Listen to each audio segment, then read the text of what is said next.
স্পর্শ, লেখক এ.আর মৃদুল। একটা মেয়ের রূপের কাঁটা লেখার জন্য বসলাম। তো আমি আজকে নিয়ে আসলাম আরেকটা গল্প। তো আজকে গল্প আছে স্পর্শ। আমার নতুন চ্যানেল অডিও ডন্ট স্লিপে আপনাদের স্বাগতম। এ.আর মৃদুলের আরও সুন্দর গল্প পড়তে তিনার ফেসবুক পেজে দেখতে। তিনার ফেসবুক পেজের নাম হচ্ছে কুট্রোটা। তো আবারও শুরু করা যাক গল্পটি। একটা মেয়ের রূপের কাঁটা লেখার জন্য বসলাম। বনোয়াট কথাগুলো মনে। মেয়েটার আটটায় বসবাসকৃত শুরু করি তাহলে। হানিন চোখা কারো কাজ ঋণী এই মেয়ের প্রেমের যত যে কত রাত নির্ঘুম কাটিয়েছে তা হয়তো নিজের অজানা। ওর কথা ভাবলেও মনে এক ধরনের শিহরণ সৃষ্টি হয়। চঞ্চল তার স্বভাব, মিষ্টি তার হাসি। যখন কথা বলে যেন কর্ণে সুবার ধারা হয়ে যায়। সাহার কি সুর, তার সাথে মনের মাধুর্য মেশানো। কি সুর, তার সাথে মনের মাধুর্য মেশানো সৌন্দর্য।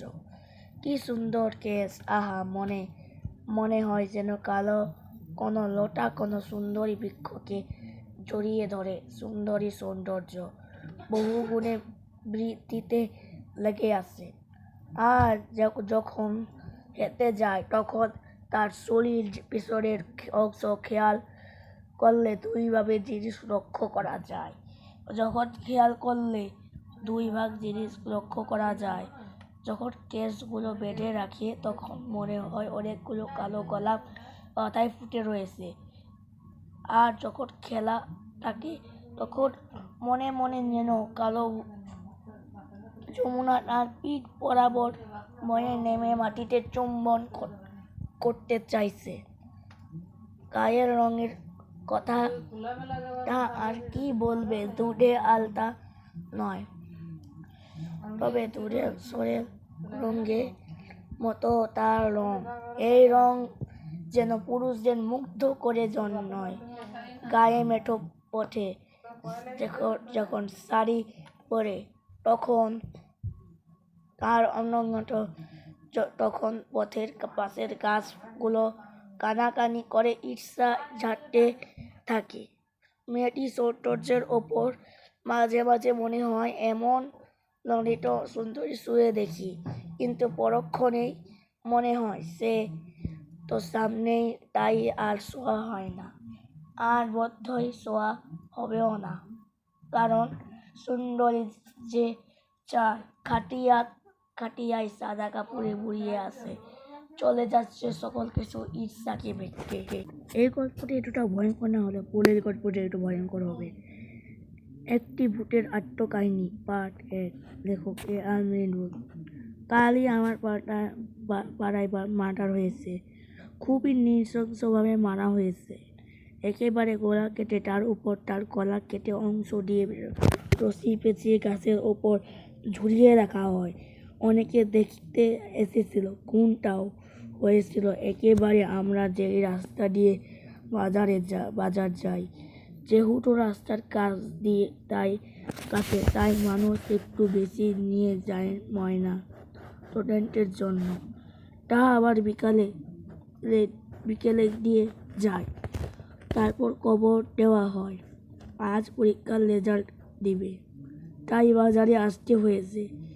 কিন্তু যাব কি করে তা ভাবিনি। বাড়ির দিকে 8টায় রওনা হলাম, কিন্তু ওই গাছের নিচ দিয়ে যেতে পারছিলাম না। তবুও ঘাড়ে একটা আঘাত অনুভব করলাম। পরে আর কিছুই মনে নাই। পরদিন সকালে